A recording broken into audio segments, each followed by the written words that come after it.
The question is, did scholarshiping die with the recession? I think that's funny. It is, because we tie on that, well, scholarships are people giving free money, and with the recession here, did they all just dry up? Let me paint a little backdrop about where scholarships really come from. They're basically they're glorified bank accounts with rules on them.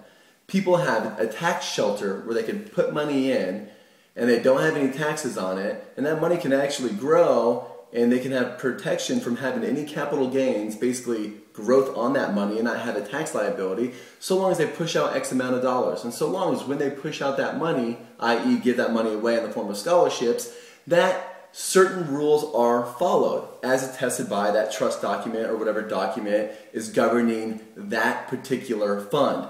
The point of that is that these funds take oftentimes a long time to build up. I'm talking years or decades to build up, and they've been well established. And the wealthy people that have established a lot of these funds, they don't hurt like the rest of us. So, to answer the question, no, scholarships have not died with this recession.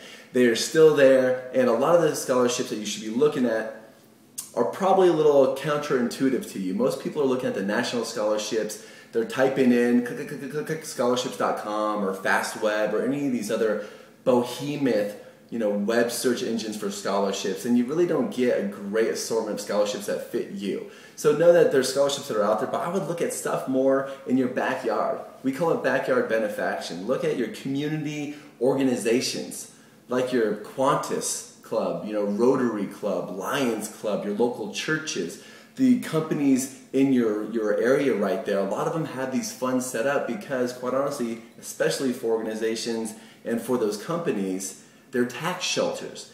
A lot of them have to push out X amount of dollars. So when someone requests money, you're like, oh, they don't even know me. They're not going to give me any money.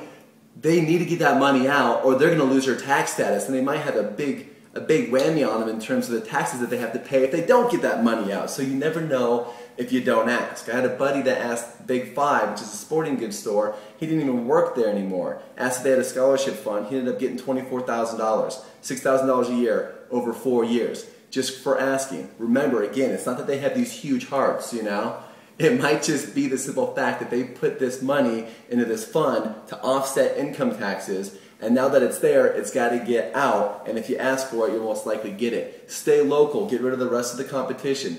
Go to your local libraries. Get the community foundation, the foundation directory of the community organizations that are there locally in your city. Look them up, call the contact person and ask them if they have a scholarship fund.